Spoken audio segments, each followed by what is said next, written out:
Hey lovely people, have a beautiful day. అందరికీ నమస్కారం, అందాల లోయలకి స్వాగతం. ఇప్పుడు మనం అదే నేను అనే కథను విందామా? రచించిన వారు శ్రీనివాసరెడ్డి గారు. ఇక కథలోకి వెళ్తే, ప్రతిరోజు 6 గంటలు అవుతోందంటే నాలో ఎక్కడ లేని భయం, ఆందోళన మొదలవుతుంది.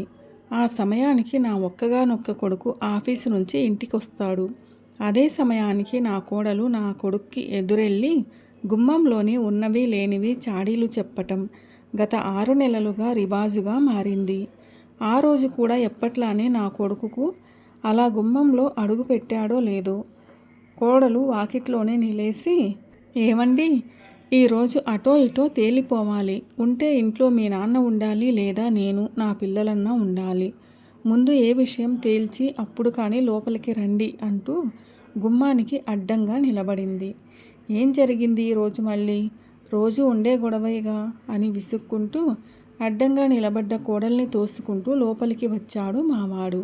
మీకు ఏం జరిగినా చీమ కుట్టినట్లు కూడా ఉండదు. ఇంకా ఏం జరగాలి? ఆయన గారు నా పెంపకానికే వంక పెడుతున్నాడు. పిల్లల్ని కనంగా సరిపోదు, సరిగ్గా పెంచటం కూడా నేర్చుకోవాలిట అంటూ వాడి వెనకాలే నీడలా అనుసరించింది.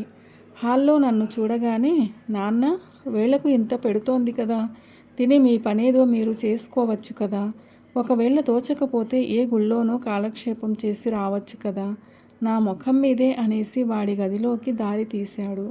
అది కాదురా అంటూ నేను చెప్పబోయేది కనీసం వినిపించుకోకుండా, అమ్మ పోయిన తర్వాత ఈయనకు చాదస్తం మరీ ఎక్కువైంది అని నోట్లోనే గొణుక్కుంటూ వాడి గదిలోకి వెళ్ళాడు. కోడలు కూడా వెళ్ళి గది తలుపులు నా ముఖానే వేసింది. ఉరిశిక్ష పడ్డ ఖైదీకైనా కడసారిగా తన బాధను చెప్పుకొనిస్తారు. కానీ నాకు మాత్రం మావాడు ఆ అవకాశం కూడా ఇవ్వటం మానేశాడు.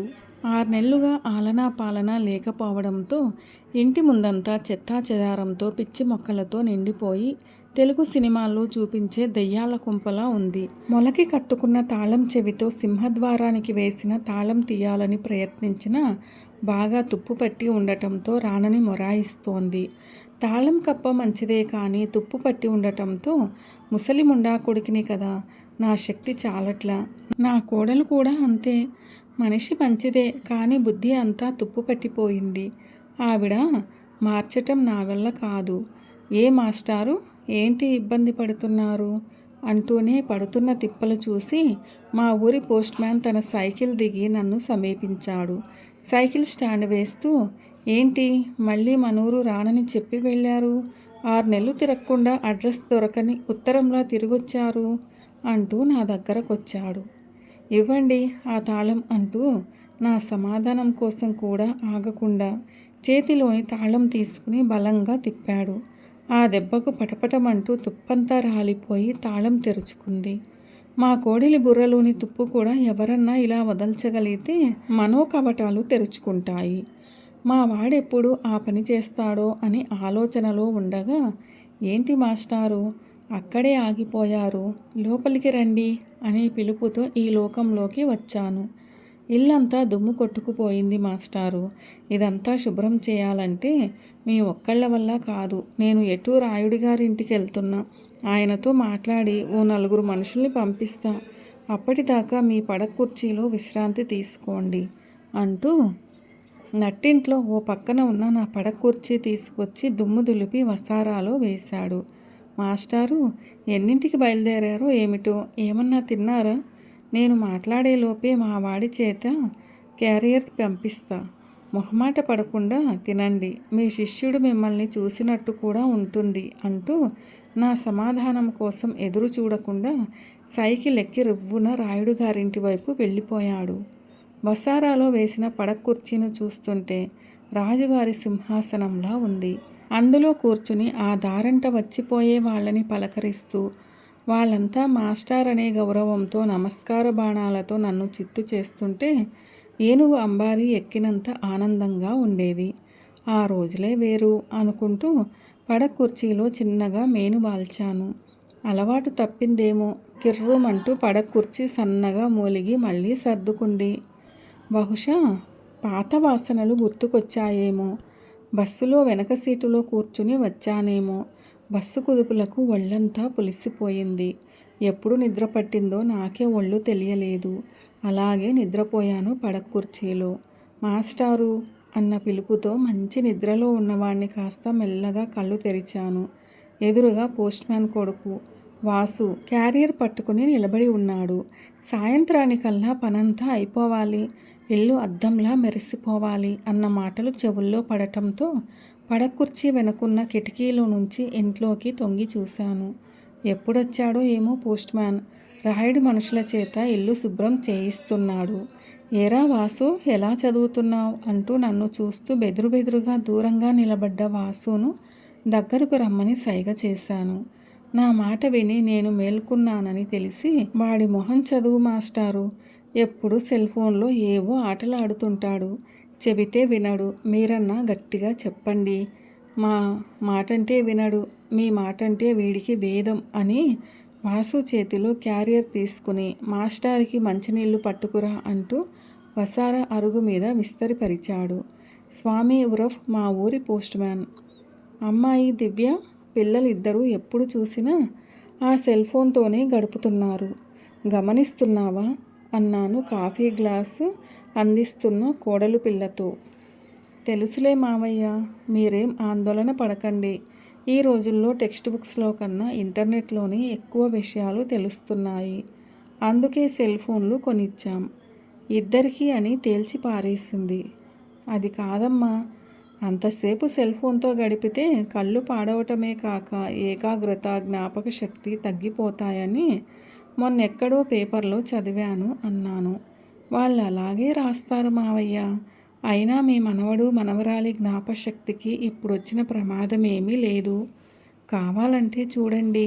అమ్ములు, బాహుబలిలో మహేంద్ర బాహుబలిని ఎవరు చంపారు అని ప్రశ్నించింది. కట్టప్ప కట్టప్ప అంటూ ఇద్దరూ తల కూడా తిప్పకుండా సమాధానం ఇచ్చారు. ఆ సమాధానంతో మా కోడలు మొహం పేరుకు తగ్గట్టు దివ్యంగా వెలిగిపోవటం మొదలెట్టింది. ఆ పిల్ల అమాయకత్వానికి జాలిపడాలో, పిల్లలు సెల్ ఫోన్ ధ్యాసలో పడి పాడైపోతున్నారని బాధపడాలో నాకే అర్థం కాలేదు. మాస్టారు, అన్నం వడ్డించాను అని నన్ను కుదుపుతూ, ఏంటి మాస్టారు, పొద్దుటి నుంచి చూస్తున్నా, తెగ ఆలోచిస్తున్నారు, ఏం జరిగిందేంటి అని విస్తరాకు నా ముందుకు జరిపాడు. సమాధానం ఏం చెప్పాలి? నా కొడుకు కోడలు పెట్టే బాధలు తట్టుకోలేక వచ్చేశానని నిజం చెప్పి నా కొడుకు గౌరవాన్ని పాడు చెయ్యాలా? లేక ఊరి మీద గాలి మళ్ళిందని అబద్ధం చెప్పాలా? ఓ టీచర్గా పిల్లలనెప్పుడు అబద్ధాలు ఆడకూడదని చెప్పే నేనే అబద్ధం ఆడాలా? నా అంతరంగాన్ని గ్రహించాడో ఏమో స్వామి. ముందు తినండి, తర్వాత మాట్లాడుకుందాం అంటూ లేచి లోపలికెళ్ళాడు పనివాళ్లను పర్యవేక్షించడానికి. అన్నం తింటున్నంతసేపు వాసు మంచినీళ్ల చెంబుని పట్టుకుని నా పక్కనే నిలబడ్డాడు. మధ్య మధ్యలో గొంతు పట్టినప్పుడల్లా మంచినీళ్లు అందిస్తున్నాడు మౌనంగా. వాడి మౌనానికి కారణం నేనంటే భయమో లేక గౌరవమో అర్థం కాలేదు. ఏరా వాసు, ఎప్పుడూ సెల్ ఫోన్తో ఆడుతున్నావట, తప్పు కదా అన్నాను మంచినీళ్ళ గ్లాసు పక్కన పెడుతూ. అయినా ఇంతలేవు, 5వ తరగతికే నీకు సెల్ ఫోన్తో ఏం పని ప్రశ్నించాను మళ్ళీ. గేమ్స్ అని సన్నగా గొణిగి ఒక అడుగు వెనక్కి వేశాడు. కొడతాననుకున్నాడో ఏమో. ఎప్పుడు ఆ వెధవ గేమ్సే మాస్టారు, ఎంత చెప్పినా వినడు. మళ్ళీ వసారాలోకొచ్చాడు స్వామి. స్వామి, ఇందులో వాడి తప్పేమీ లేదయ్యా, అంతా నీదే అన్నాను. అదేంటి మాస్టారు, అటు తిరుగు ఇటు తిరిగి నా మీద పడ్డారు? అంతేలేండి, ఎంతైనా గురు శిష్యులు కదా అన్నాడు కాస్తంత నిష్ఠూరంగా. లేదు స్వామి, చిన్నపిల్లలు దేన్నైనా జీవితాన్నుంచి నేర్చుకుంటారు, నేర్చుకున్నదే జీవిస్తారు. కాబట్టి మన జీవితాల్లోని మంచినే వాళ్ళకు అందేటట్టు చూడాలి. నాకింకా గుర్తు, నా చిన్నతనంలో మా నాన్నగారికి చుట్ట తాగే అలవాటుంది అంటూ విస్తరి మడిచి చెయ్యి కడుక్కోవటానికి పైకి లేచాను. వాసు నాకన్నా ముందు పరిగెట్టుకుంటూ వెళ్ళి చెట్ల పాదు దగ్గర నీళ్ల చెంబుతో నిలబడ్డాడు. చెయ్యి కడుక్కుని కండువాతో తుడుచుకుంటూ, ఓ రోజు కాల్చిన చుట్ట పీకను నా ఎదురుగానే బయట పారేశారు. బాగా చిన్నవాణ్ణి కావటంతో అదేదో నేను చెయ్యాలనిపించింది. నెమ్మదిగా వెళ్ళి పారేసిన చుట్టపీకను చేతిలోకి తీసుకున్నానో లేదో నా చెంప చెల్లుమంది. ఎదురుగా నాన్నగారు అంటూ మళ్ళీ పడక కుర్చీలో కూలబడ్డాను. తర్వాత అంటూ వాసు ఉత్సాహం ఆపుకోలేక నా పక్కకు చేరాడు. వాడి తల నిమురుతూ, ఇంతలో మా అమ్మ వచ్చింది. చిన్నపిల్లాన్ని అంత దెబ్బ కొట్టడానికి చేతులు ఎలా వచ్చాయి? అయినా వాడేం చేశాడు? మీరు చుట్టలు తాగుతున్నారు కాబట్టే వాడికి తాగాలనిపించింది. అది తప్పని వాడికేం తెలుసు? ఏనాడన్నా మనం చెప్పామా? ఆవు చేలో మేస్తుంటే దూడ గట్టున మేస్తుందా? ముందు మీరు ఆ అలవాటు మానుకోండి అంటూ నన్ను లోపలికి తీసుకెళ్ళింది అని వాడి వంక చూశాను. వాడి కళ్ళల్లో ఏదో మెరుపు. మార్పుకు ముందు జరిగే ఘర్షణకది సంకేతంలా ఉంది. ఆ రోజు నుంచి మా నాన్న మళ్ళీ చుట్టముట్టలేదు. నా జీవితంలో నేను ఏ చెడు అలవాటుకి బానిస కాలేదు అంటూ స్వామి వంక చూశాను. తన తప్పు తెలిసినట్లుగా కాస్తంత తలదించి, కానీ ఇది ఆఫీస్ వాళ్ళిచ్చారు మాస్టారు, నా వృత్తికి దీని అవసరం తప్పనిసరి అంటూ గొణిగాడు. ఆఫీస్ పని అయిపోయిన తర్వాత దాన్ని ఆఫీస్లోనే పడేసిరా. దరిద్రం అని తెలిసి ఇంటిదాకా తీసుకురావటం ఎందుకు? పెద్దవాళ్ళం మనమే దానికి బానిసలమైతే చిన్నపిల్లలు వాళ్ళ వయసెంత మనసెంత అన్నాను. అసలు నువ్వు మీ ఆవిడ వీడితో ఎక్కువసేపు గడిపితే ఈ సమస్యే రాదు.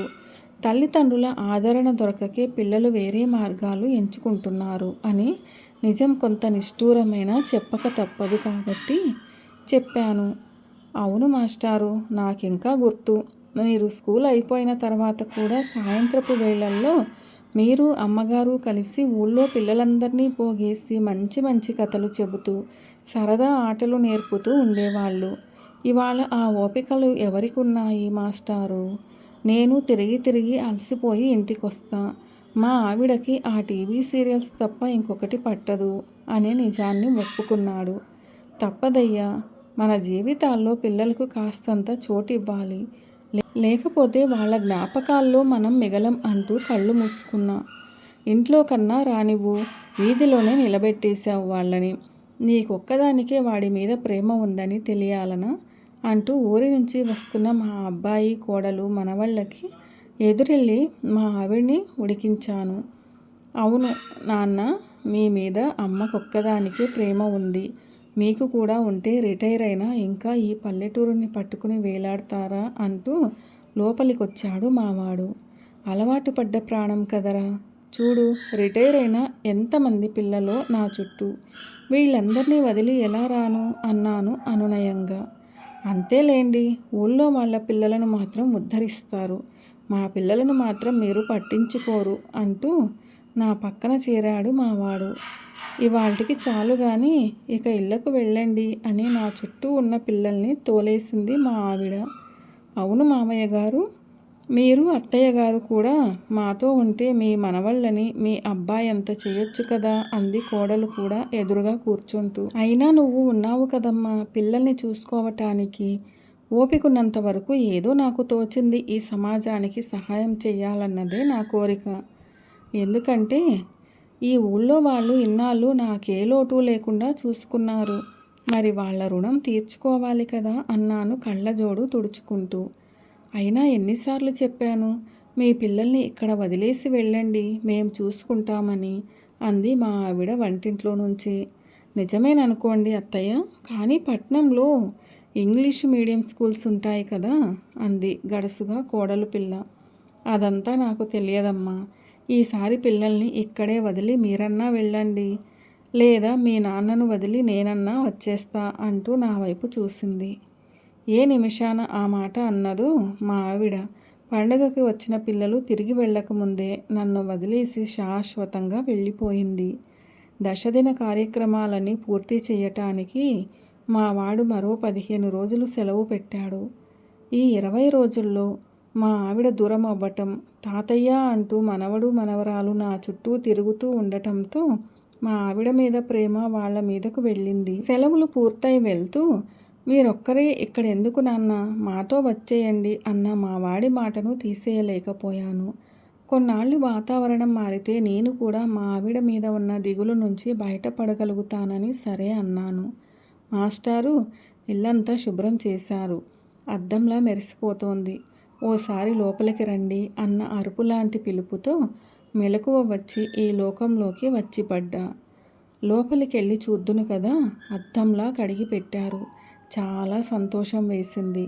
పనివాళ్ళందరూ అప్పటికే వెళ్ళిపోయినట్టున్నారు. ఎప్పుడు చూశాడో నా సంచిలో నుంచి తీసి మా ఆవిడ ఫోటో ఫ్రేమ్ గోడకు తగిలిస్తున్నాడు స్వామి. స్వామి, నీ రుణం ఎలా తీర్చుకోవాలయ్యా? నా మాట పూర్తయ్యేలోపే, భలేవారే మాస్టారు, ఇదేపాటి సాయం? మీరు మా ఊరికి మా పిల్లలకు చేసిన ఉపకారం ముందు మా పిల్లలకు అక్షరం ముక్కొస్తోందంటే అది మీ పుణ్యమే. రాత్రికి కూడా భోజనం పంపిస్తా.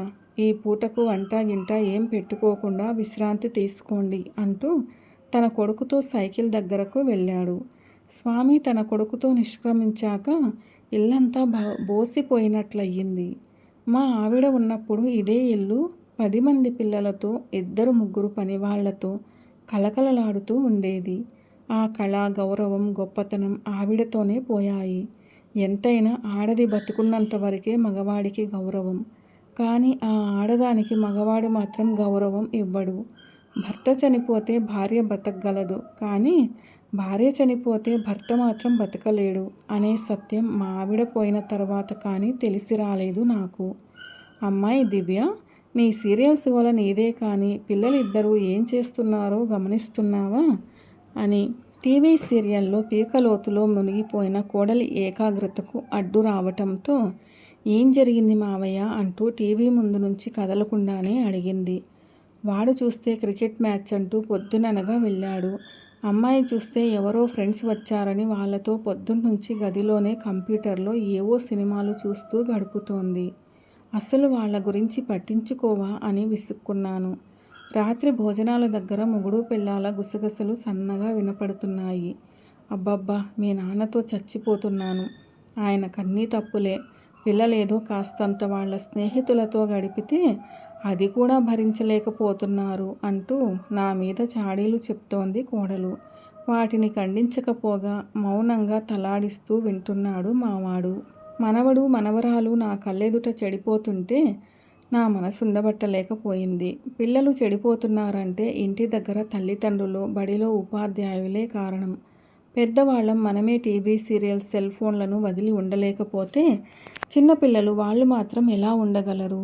వాళ్ళు తప్పుదారిలో ప్రయాణించకుండా పర్యవేక్షించాల్సిన కోడలే నిర్లక్ష్యంగా వ్యవహరిస్తుంటే చూస్తూ ఊరుకోలేక ఆ రోజు ఆవిడకు హితబోధ చేద్దామని చూశాను. కానీ నేనన్నా నా మాటలన్నా లెక్కలేనట్లు తన 2 పిల్లల్ని తీసుకుని తన గదిలోకి వెళ్ళి తలుపేసుకుంది. మళ్ళీ మావాడు ఆఫీస్ నుంచి వచ్చే సమయానికి బయటకు వచ్చింది. అది గొడవ.